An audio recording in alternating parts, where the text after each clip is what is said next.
이번 시간은요, 린 UX와 포포스 모델의 두 개의 차이점에 대해서 한번 알아보는 시간을 한번 가져보겠습니다.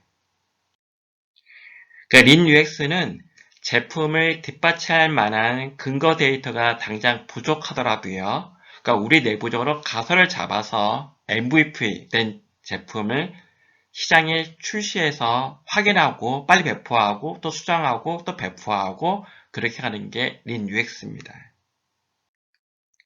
린 UX는 수시로 시장의 반응을 본다는 점이 포포스 모델하고 다른 거죠. 그래서 계속 시장의 반응을 보면서 데이터를 수집하고 부족한 점을 보완하는 게 린 UX입니다. 그래서 만일 제품의 성과가 좋지 못하더라도요, 빠르게 배포하고 빠르게 수정할 수가 있기 때문에 다시 전체 제품의 방향을 다시 재검토할 수가 있겠죠. 반면에요, 포포스 모델은요, 제품이 출시되기 전까지는 과연 우리 아이템이 성공할까 실패할까 불확실하죠. 만일 제품이 실패했을 때는 실제로 프로젝트에 들어가는 비용들 그리고 여러 가지 인력, 시간 그에 따른 여러 가지의 부담이 크게 증대가 됩니다. 자, 이제 여기서 말아가지고 이제 생각을 정리해 볼게요. 그러면 우리는 이렇게 보면 됩니다. 에이전시랑 인하우스가 있어요. 그러니까 다시 말하면 외주를 주는 경우랑 그 다음에 자체적으로 해결하는 경우가 있어요. 그러면 자체적으로 해결하는 경우는 린유엑스나 에자일 방법론을 쓸 겁니다. 왜 그럴까요? 프로젝트 팀의 구성원들이 그렇게 많지 않습니다. 개발자, 디자이너가 한정되어 있다는 겁니다. 그러니까 그 사람들이 할 수 있는 양만큼만 백로그에 있는 거를 끄집어내서 계속 빨리 바꾸고 수정하고 바꾸고 수정하고 아니면 새로운 기능을 추가했다가 시장의 반응을 보고 또 수정하고 하는 부분들은 그게 가능하겠죠. 그런데요, 큰 대기업 같은 거, 아마존 뭐 이렇게 큰 거예요.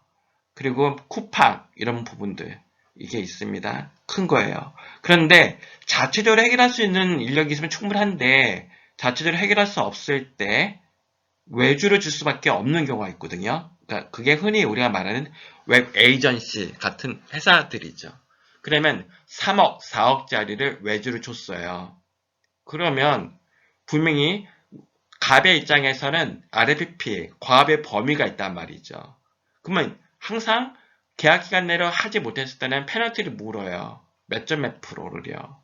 그래서 프로젝트에서 성공 실패, 그러니까 프로젝트를 발주한 사람 입장에서도 프로젝트가 성공이 돼야 되고요. 프로젝트 관리도 잘 돼야 되고, 그 다음에 우리가 목표하는 바도 수행이 잘 돼야 되고요.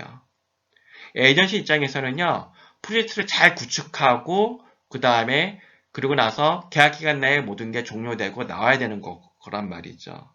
그러면, 이게 금액이 3억, 4억 된다고 하면 투입된 인력도 많을 거다라고 하는 겁니다. 그러면 나중에 문제가 발생되었을 때 그 에이전시 입장에서 계약 기간을 만약에 오버가 됐어요. 그러면 이제 분쟁 소지가 들어가게 됩니다. 이거를 빨리 작업을 해달라.